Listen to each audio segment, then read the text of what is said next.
My guests today are writers, directors Gus Flind-Henry and George Malcher, and their incredible award-winning short film and BIFA-nominated A Sisyphean Task. Welcome to the show, gentlemen. Thank you so much for having us. It's great to be here. Thank you so much for the time, Ward. Yeah, lovely to see you. You too. And well, I want to start off with you, Gus, because you've been working in the school system between acting jobs. Is this film life imitating art? I would say it is. Yes, I would say it's definitely inspired by life experiences. We met, we trained as actors, and that was where we both met. And we work as actors, and so in between acting jobs, I've worked in a state school in Southwest London as a cover teacher. I had absolutely no experience of working in a school before I went there, and I had no idea what to expect. But within the first few weeks, I completely fell in love with the job, and that's kind of where the inspiration came for writing something about a teacher.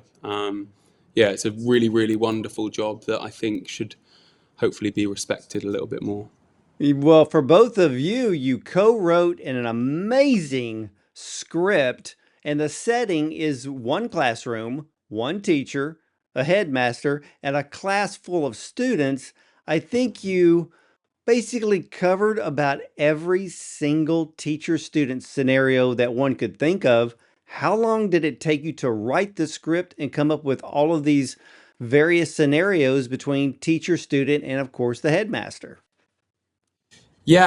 Writing, we always say the writing stage for us feels like the most significant creative time of the project before the madness, in a way.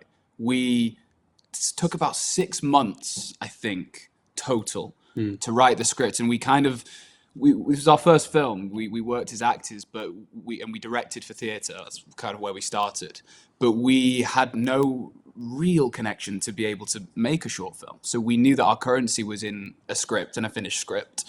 And so we kind of told ourselves that if we wrote a good enough script and we'd be able to attach cast, that someone might be able to give us the green light and we might be able to get the film made. So that process and that part of it really was huge for us. So it took us about 6 months on my kitchen table, me and Gus.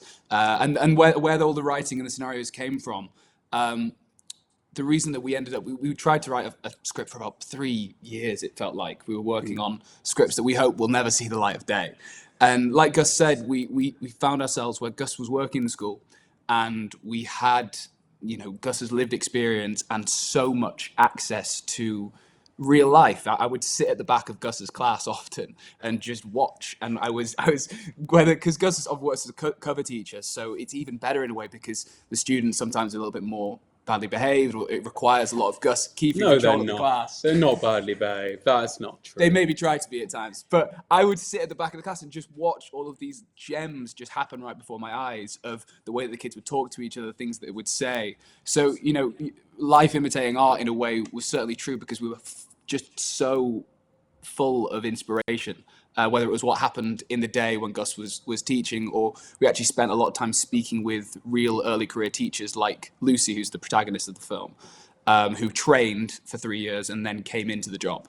So we basically took all of our inspiration from things that happened with Gus or when I was in the classroom, or if not with real teachers that were teaching in today's school system. This is your very first short film? Yes. Very first, yeah. Okay, hold on a second. The quality of this film to be your first, you set the bar so high. Because when I see first-time filmmakers, when they do their first film, you watch it and you see the great effort. I always appreciate the vision and the effort. But then that hopefully their second film, they're going to get better, make some corrections.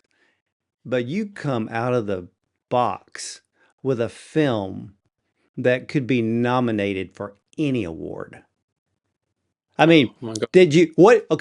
what did both of you, did you use any other types of films as a measuring stick as to what you wanted your film to be? Yeah, 100%. I mean, the inspiration for the film came from lived experience, but also came from watching a short film by a British director called Charlotte Regan, who's just done a film called Scrapper with Harris Dickinson.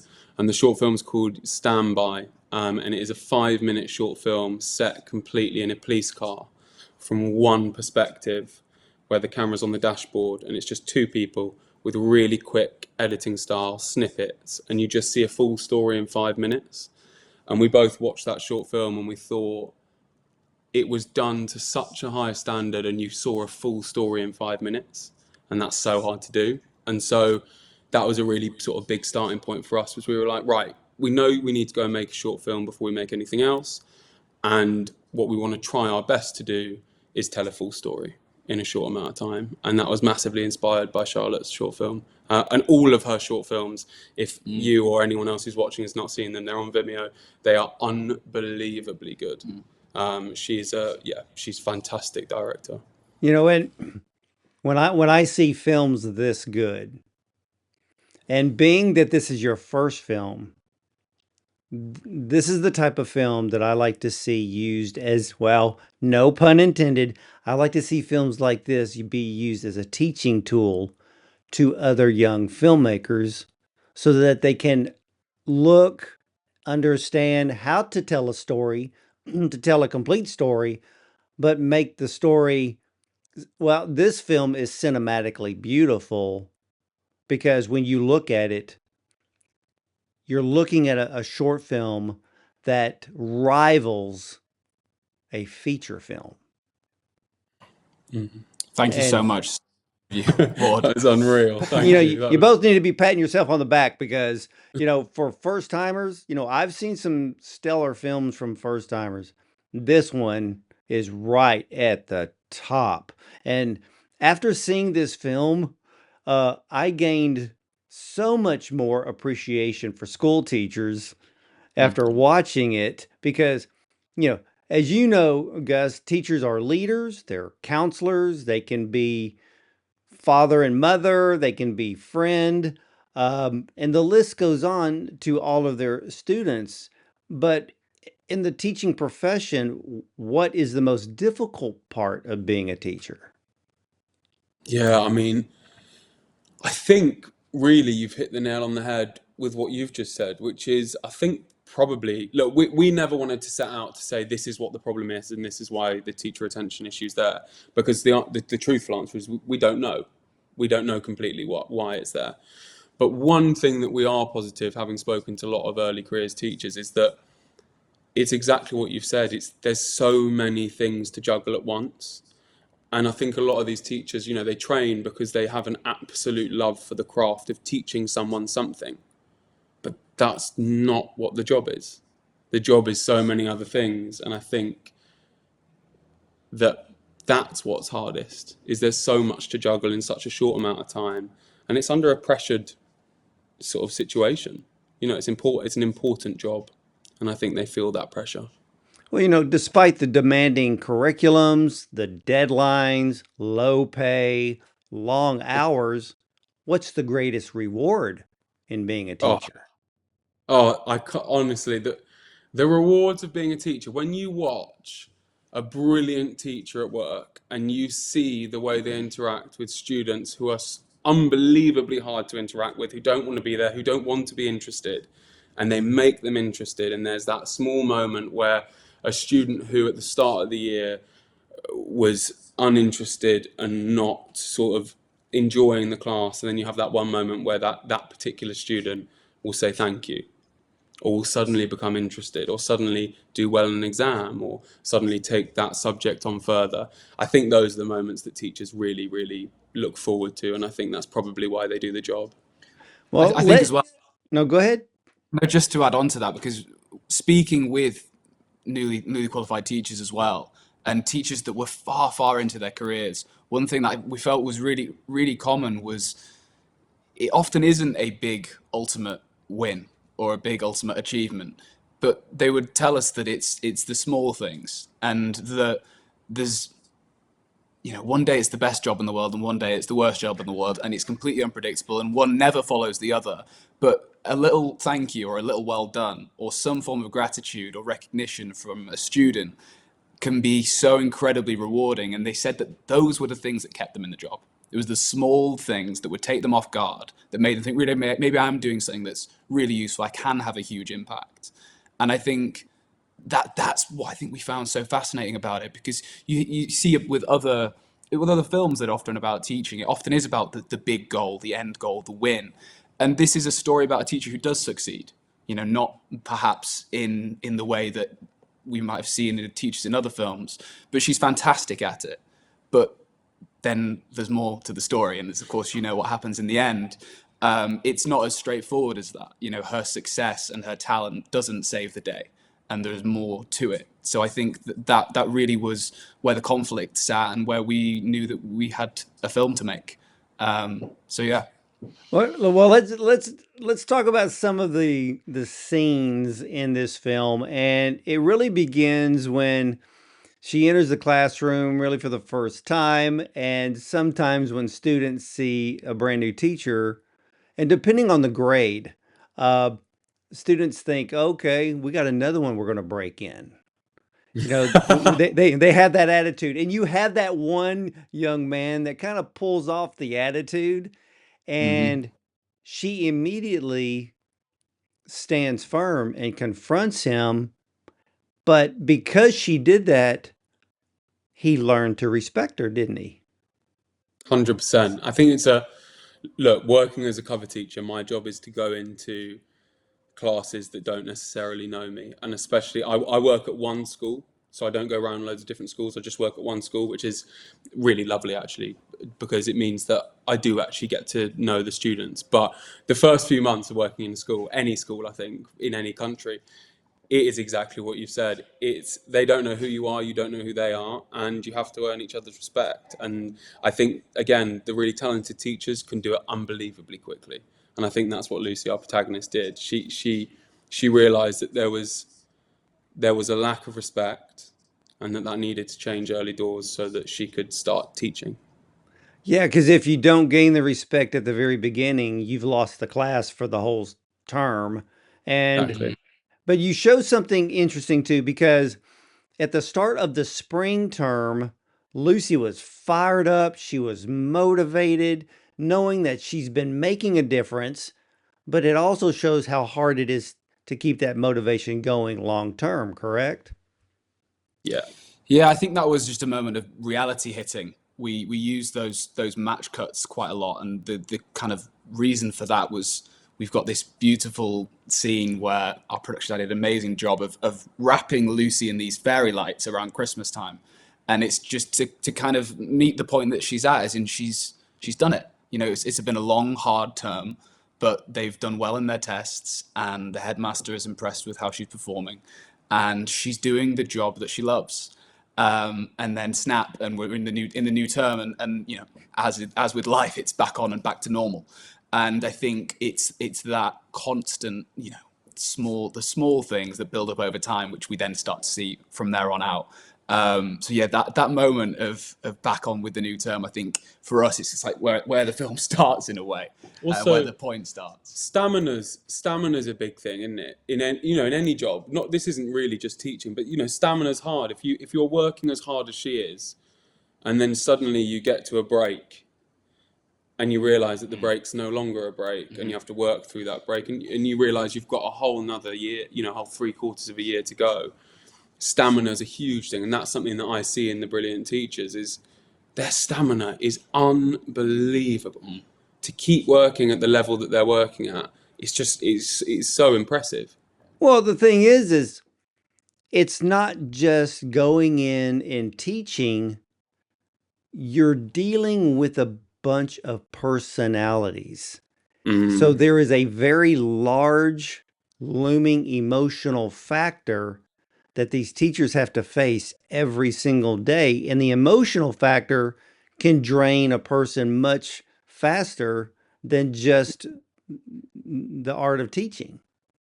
Yeah, you've hit the nail on the head. It's one of the things that Gus said to me very early on, and it was just the point of you train to learn how to teach, and you spend all of your time dealing with people problems, and being someone that's looking after someone's mental health or whatever might be thrown at you, and that's the majority of your time. And despite the fact that not being the thing that you're really trained to be there to do.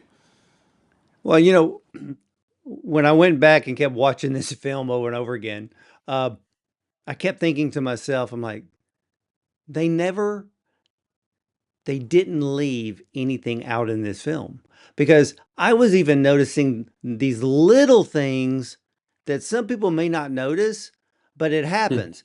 And one of those little things was where one of the elements that you brought to light in this film was the lack of school supplies provided by the school. If then some teachers take it to heart to where I'll take care of it, and then sometimes the parents are required to supply the school supplies that are needed, but then there are parents that can't afford it. And I saw the look on Lucy's face like, I'll take care of it. And I'm like, you're going to take care of it even with low pay. Mm, mm, So I found, there was a lot of heart there. yeah. I think there, again, is something that I love about seeing teachers work is it's a job where there just is something personal about it. And I think that, again, yeah, all brilliant teachers have a personal edge. And I think that is one of those small moments where you really see that Lucy wants the best for a group of people. And yeah, I think, again, that's something that should be respected. The Well, books, no, and the paper and things like that, those were also, that's what we wanted to look at, because obviously the progression of the film gets Lucy to the point where she doesn't know she wants to be a teacher anymore, and then we end up losing out on Lucy. And to get her to that point, what we really, really didn't want to do is have one defining moment where everything hinges on, and you're like, okay, well, that's why she's left, because something dramatic has happened, something traumatic has happened. I would leave. And I think I'm really glad you picked up about the books and the calculators is another scene and things like that, because those are small everyday problems that over a large amount of time make you think, well, I can't even do my job. And I think that's exactly, those were the things that we did use, because it's just true. It's everything that all the teachers would tell us. It's just we don't have the things that we need to do what we need to do, and that was our way of really showing that journey and making it make sense when we got there in the end. well, you showed an accumulation of things Yeah. that eventually pile up. And it's funny that you bring up the calculators. I watched that scene probably two or three times because I kept looking at it going, what did he say? And then it dawned on me, so I was like, because the look on Lucy's face when she heard that the two students bragging about stealing the calculators, but then it goes back to students can't afford certain things like that. The teacher sure can't. Some parents can't. And, but it's just that quick look on her face because you're filming her, you got her framed, and they're in Mm. the background, but the look on her face was like, it's almost like, and I think and to me, when I saw the look on her face, she's like, okay, she acknowledged what happened and she's like going to let it go because it's like, this isn't even worth pursuing or putting discipline on something like that. Yeah, I mean, it's interesting. With all short film, you need more time and more money. And so what we had to do is we shot 76 scenes in 4 days, and they're very, very short, but that's a lot of scenes to shoot in 4 days, especially for two first-time directors who are absolutely terrified.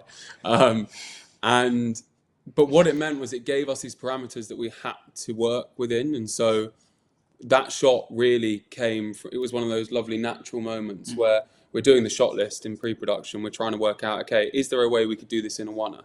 Is there a way that we can film this in just one shot? And that was the way we came up with it was we can have Lucy in the foreground and we can have the kids in the background, and that way you can get both emotions: the excitement of the kids who finally got their calculator and they stole it, and the acknowledgement from Lucy. And I think, yeah, it's just interesting.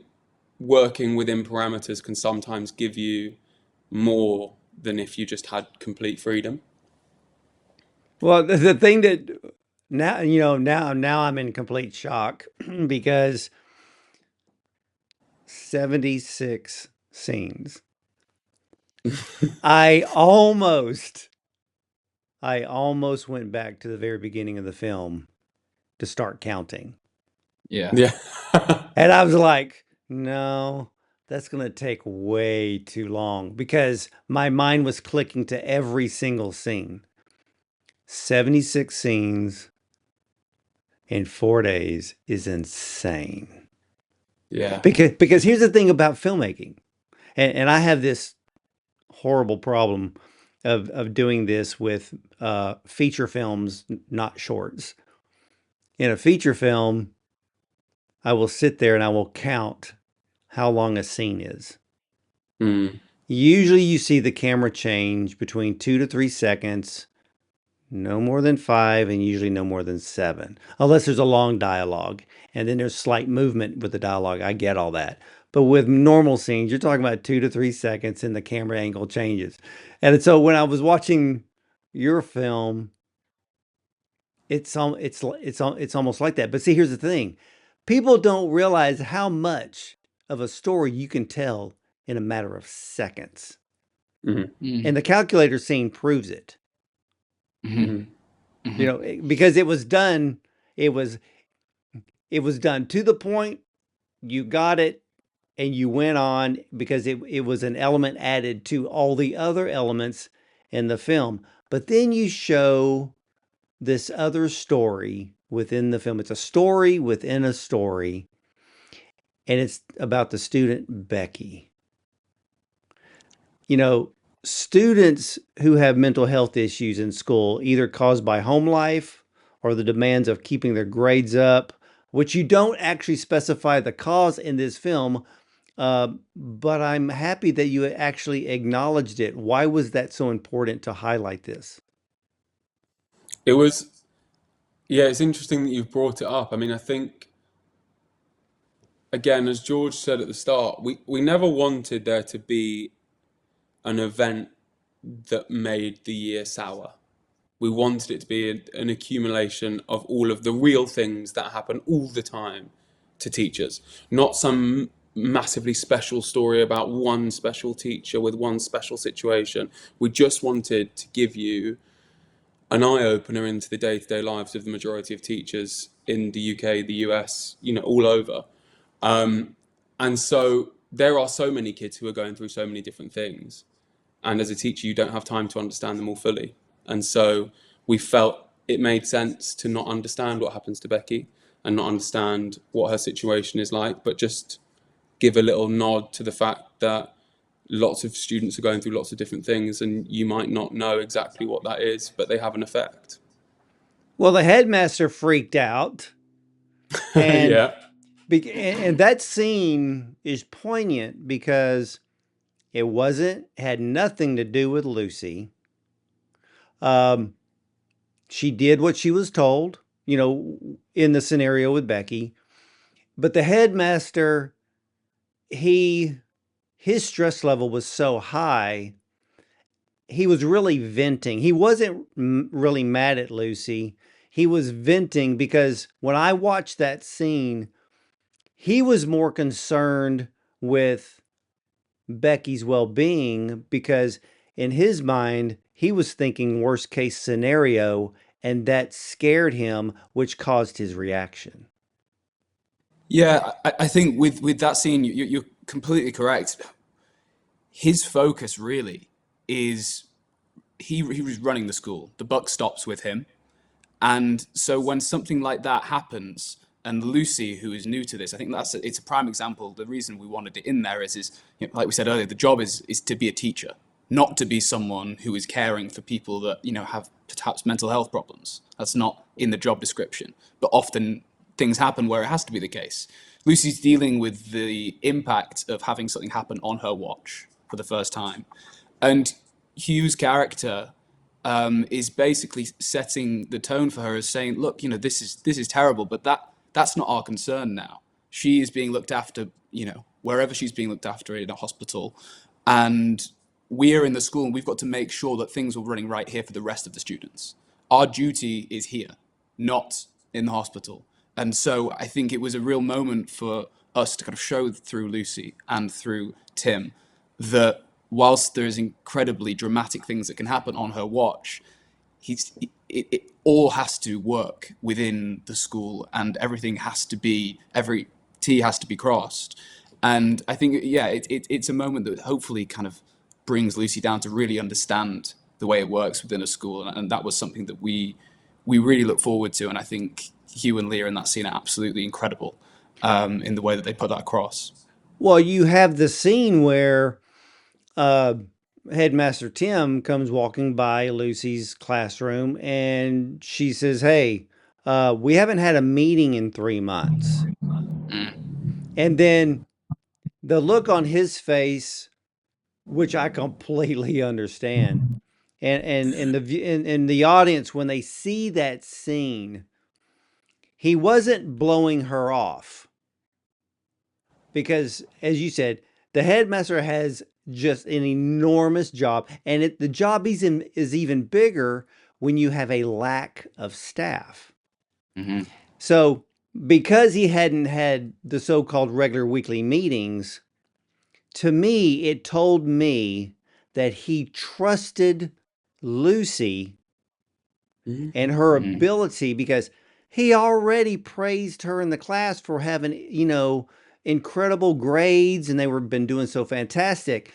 That and having knowing that a teacher in a class is doing so well, that takes the stress off the headmaster. So to me, when I saw the scene, he was really putting a lot of trust in her, where he didn't have to oversee her, but in her mind, she wanted to be tutored and make sure that she was still growing as a teacher. It's a really interesting way of looking at the scene. I love it. Yeah, I think that is the case. I think in the film, I think he realizes that she's one of those people who's just got an innate talent and is working unbelievably hard. So to him, who's stressed and under a lot of pressure himself, he thinks, how wonderful is this? Lucy's come in and she is going to have a huge effect on these kids, and it's going to be a success. And finally, for a moment, I can leave that little part of the school and know that in that classroom, she's going to have everything under control. But you're right, in any job, if you feel you are good at something and you feel that you love something, you really want to be able to get better. You want to be able to improve. And I think it's a really interesting question that you've asked about, is that a mistake from the headmaster, not pushing her, not supporting her, not giving her an option to get even better? And I think, in any profession, it's important to try and give people the opportunity to grow. Yeah, and I think, yes, I agree. He failed there, but he was using it as the fact that she's doing so well, I'm not actually having to worry about her.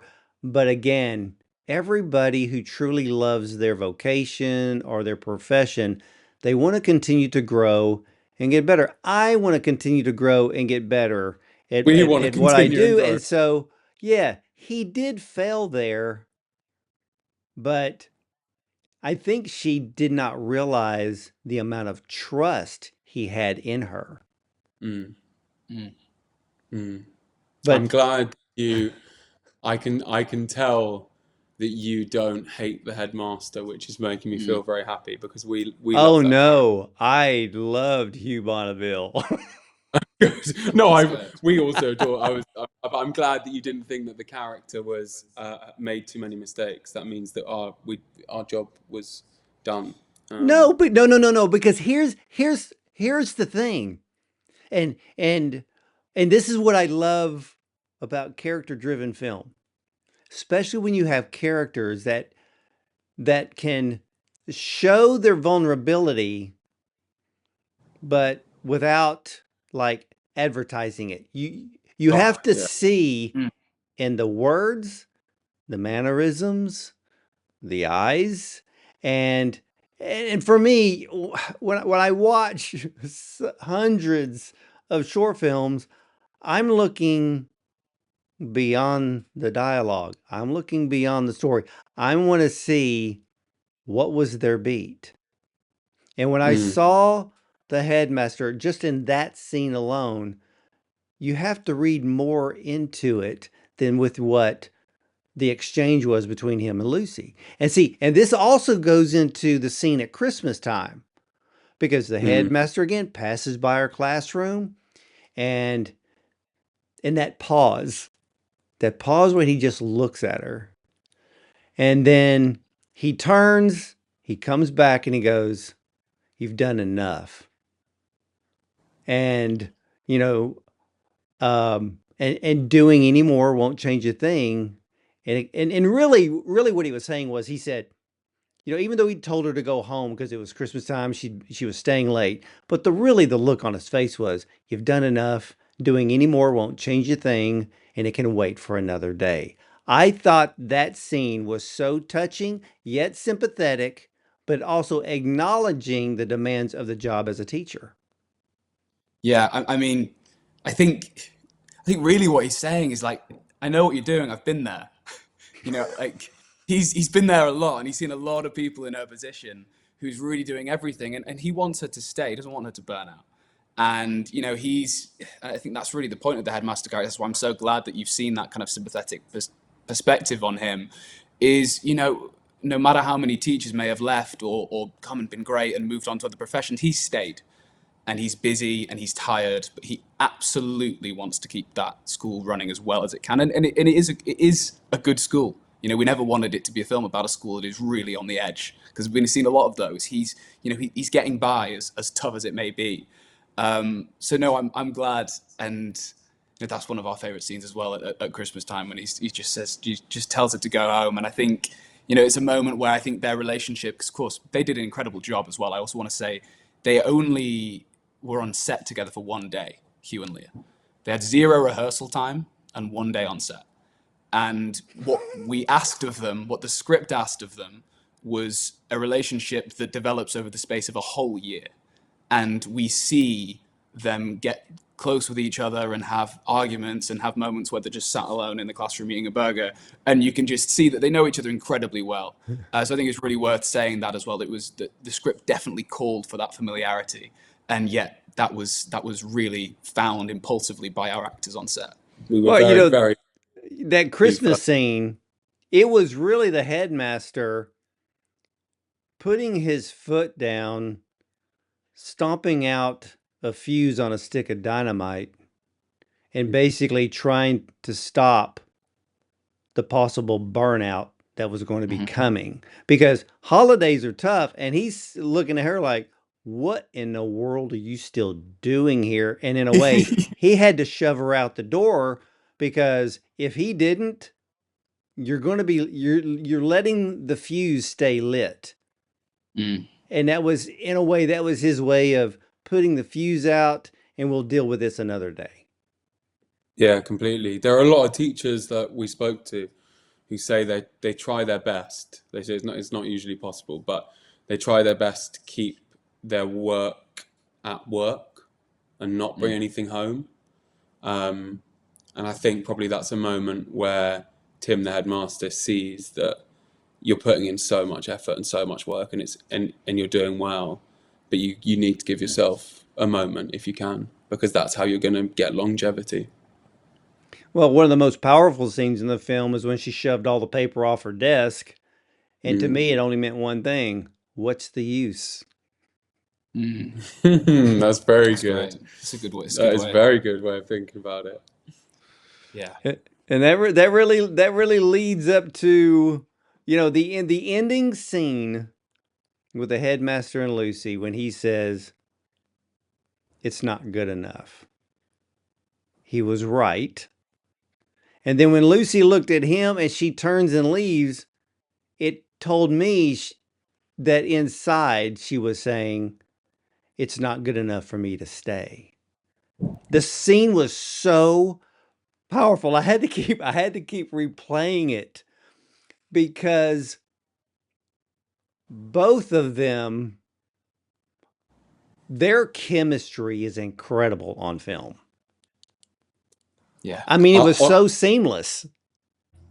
I can't, as two first-time directors who are also actors, to sit in a classroom in a real school at the end of a very, very, very long day with two wonderful actors, Leah Bourneforth and Hugh Bonneville, and to have this long scene in at the end of a day where they were doing lots of tiny snippets of scenes, 2 lines here, 1 line there, knowing that they had this one big sort of emotionally driven scene at the end of the day, had to be nighttime. Seeing those two work together and play and just smash it out of the park was probably one of the most exciting things I've ever watched. I couldn't believe how sort of exciting it was to see them go at it with each other. I think it was one of the few things I really remember. To be honest, it was so busy, and there was so much that we did over those 4 days. And I think I remember one of the setups where I remember us just stood at the monitor with our headphones on, just watching, and just seeing it play out. And I remember us looking at each other with just excitement, which we did a lot of times. We had a lot of fun on set, but that was a real moment of just wow. We always wanted that scene to be earned. We knew that if you want a scene like that at the end of a film where you have dialogue, the stakes have to be there. And it's really tough to do that in short film. Short film's so concept driven. You don't spend enough time with characters often to be able to have that moment where you have that payoff. And we really wanted it. We really wanted that conflict between should I stay or should I go? And seeing that play out with those two actors on that night, it was the final scene that we shot on that day. We had to get that done. We had a good amount of time blocked out for it, but as you know, it never works out that way. So we were up against it time wise, and they just absolutely delivered. It was yeah, probably our favorite moment. Well, I felt Yeah. so sorry for the headmaster because in his mind, he felt like I didn't do enough and I'm losing another one. And she saw it in him. Because here's the thing about both of them. A lot of times when they're both in a scene together, it's not what they say, it's the mannerisms or the look that tells even a much bigger story. And oh man, even I can see Hugh's face right now when his eyes tear up. Mm.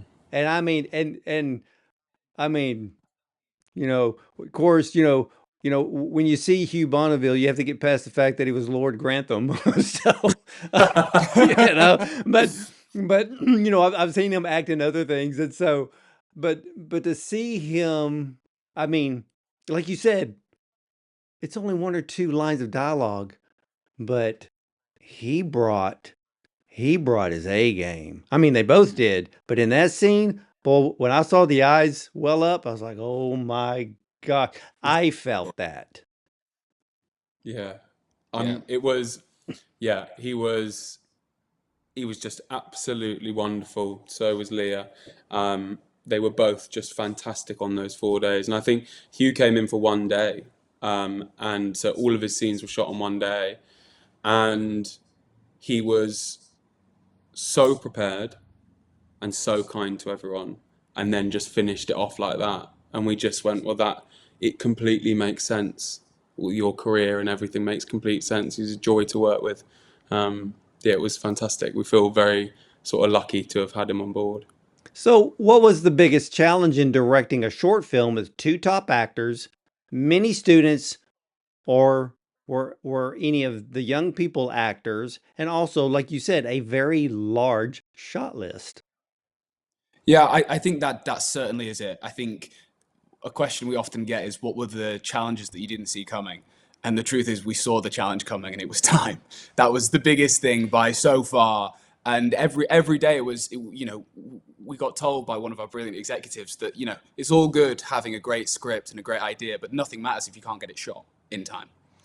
And we knew that from day one, and that was the thing that we met every day. Because if on the day that we shot with Hugh, there was a moment where we were having a great time when we were filming the Christmas scene, and our producer came back in the room and he said, "What? Why are you guys still on this scene?" We're like, "Yeah, we're having a great time. Look at the lights. Everything looks amazing." I'm like, "Boy, you've got to keep this moving, because if not, it's not going to happen." So look, we also had a phenomenal team behind us. Our first AD Kitty, our DOP David Bird. They were absolutely incredible in getting us through and leading on that side. But I'd say certainly that the challenge was doing it within the time frame. The kids were a delight. I must say, I couldn't say that they held us back in any way. But I think moving through the shot list and being able to keep a hold of the story we were trying to tell all the way through was something that we really made a big effort to do. But again, just speaking about Hugh and Leah, the thing that we had there, which we didn't know if we'd have, of course, we're working with Hugh Bonneville, who's a huge actor, and he's worked with some of the best directors in the world. And it's our first film, as we said. And he came in, and pretty much every time we were working on a scene, we'd sit down, we'd read it together before we went into it. And that really gave us a lot of space and the ability to really guide him wherever he needed. Like we said, that final scene, we were watching the monitor in awe of what he was doing and what he brought to that moment. But it was a truly collaborative process all the way through. And we were so lucky with the people that were on this project. Well, how did you come to cast Hugh and Leah? So Leah was, so we trained as actors at drama school, and Leah was actually a few years above us at drama school. So we were fans of Leah long before writing this. And, Leah came very quickly in our minds. When we first started speaking about the project, it was always going to be Leah. And we wrote the part for her. And naively, we also wrote the part for Hugh. We knew that we could get the script to Hugh. Whether or not he would say yes is a whole different deal. But we very naively told ourselves that if the script was good enough and we asked for one day, that he might say yes. And his being a part of this was a huge part in it all being possible. So thankfully that worked out. Well, what has been the reaction to the film, especially from those in the teaching profession? It's been really amazing, really. We said we set a benchmark when we started it. We set our producer George Telfer, wonderful Supernormal Pictures. He came on board really early, and he was just so brilliant at guiding us through every bit of the process, knowing that it was a first-time film. The three of us sat down and we said, right, this is going to be the benchmark for the film. The benchmark for the film is if we are able to show it to teachers and they feel it is accurate and they believe it, then it doesn't matter what happens, the job's been done. And I think so far, the majority of the teachers we've shown it have believed in it and really liked it, which for us has just been brilliant. Yeah, I mean, one thing I would say is what we were confident on, because of the fact that we had Gus's lived experience and the time we spent together in school and the teachers we spoke to, is that we hoped it would be something that would resonate in the UK. We were very confident it was an accurate representation of the British school system. What we had no idea about is if it would resonate further. And I think the thing that's really shocked us and has been absolutely incredible is the international response. We've played at quite a few festivals in the States, and the festivals in the States are the ones where we've won awards, actually. And we've been so shocked by the way that that's resonated, and that the retention issue and education is such an issue globally, including the US. And we were lucky to screen the film at the Academy Museum when we qualified for the Oscars, as a part of Rhode Island's award showcase. And we had teachers coming up to us. It was very early on for us. It was back in August. It was the first time we watched we saw the film in a cinema. Yeah. And we had people coming up to us saying, I'm a teacher. I've actually just left the profession. There's a teacher who just left, and this so accurately represents what I've been through and what I feel in a way that nothing else has. And that just completely blew our minds, because we thought we were hopefully aiming for something to resonate in the UK, and the fact that it's traveled further than that is just, it's been incredible. So you're Oscar qualified? We're Oscar qualified officially for your consideration as of about 3 days ago. So yeah, we are trying to spread the news about that, which is incredible. Now, have you? Now I know BIFA, but what about BAFTA? BAFTA, we're also, yes, we're BIFA nominated, which is like a dream come true, really. Yeah. BAFTA qualified and Oscar qualified. So we're just trying our best with, yeah, all three if we can. Well, like I said, this film belongs at the top Oh, thank you so much. because it's that freaking good. Like I said, you know, what I worry about is both of you raised the bar so high on yourself. You know, what's the second film going to be like? Yeah, we are terrified already, Yeah. Ward. But Yeah. you jumped in with both feet, created an enormous shot list that I don't know if I know anybody that has shot that much. I've seen some films that can come close, but you know, with this film, it was like one scene right after the other. But you told a perfect story from beginning to end, and you didn't give us the expected ending, which is what I love. Yeah. You know, you have to show, because I think the ending shows real life. Not every ending Complete. has to be warm and fuzzy. Sometimes it just leaves us and we're like, oh man. And so perfect ending. Oh, thank you Thank so you much. so much. That's, I'm glad. yeah, that was the goal, is trying to end in a way that feels real and also feels conclusive. Like that it is an ending, and I hope it's a truthful ending. And so I think that's probably the most important thing. Well, I will say this, ladies and gentlemen, A Sisyphean Task is Oscar qualified, it's BAFTA qualified, it's BIFA nominated, and well, this film is a celebration of both fantastic teaching and the joys of the British school years while shedding light on the quiet crisis around teacher retention in the UK. But as both Gus and George have said, this film has reached global proportions in the areas of the teaching profession. This film is set entirely within a South London classroom, and the story begins at the start of a new academic year, throwing the audience headfirst into the raw, unrelenting chaos of Lucy's first day as a newly qualified teacher. Now, alongside the headmaster, Tim, played by actor Hugh Bonneville, acting as her temporary tutor despite already being stretched far too thin with his own duties. But Lucy's unwavering grit and determination gradually earn her students' respect and admiration, and by the end of the first term, her classroom feels alive. A rare pocket of warmth and focus amidst the chaos of a tough secondary school. But as the year continues and Lucy looks to build on her progress, the cracks of the system begin to show, and she soon feels the mounting pressures that drive so many young teachers to the edge. This film is absolutely wonderful to watch, but gives the audience what our teachers actually go through. And their job is not 9 to 5, and it's also a very emotional job. And A Sisyphean Task shows us teachers are mentors, counselors, even becoming both father and mother to some students. And this film leaves nothing out in the vocation of being a teacher. Yes, there are fun times and there are trying times, and it has every element to be an award winner at the highest level. The acting is absolutely off the charts superb. The cinematography and the sound mixing rivals any A-list feature film.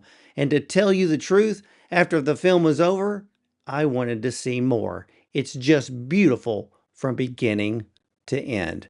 And Gus and George, I want to thank you so much for sharing your film with me today. And I wish you much success in this award season because you've got a busy campaign season to go through. Yeah, thank you. We've been following your work for a while now, and we are absolutely honoured to have been able to chat to you about the film. So thank you so much for having us. Yeah, thanks for your time, Ward, and everything that you do. We really appreciate it. Well, I appreciate that, and thank you so much. And ladies and gentlemen, you can catch all of the Bond on Cinema interviews at bondoncinema.com. Check out our Prime show, our YouTube channel, and you can even listen to us on Spotify, iTunes, Audible, and more. And remember, you'll either see me at the movies or from the red carpet.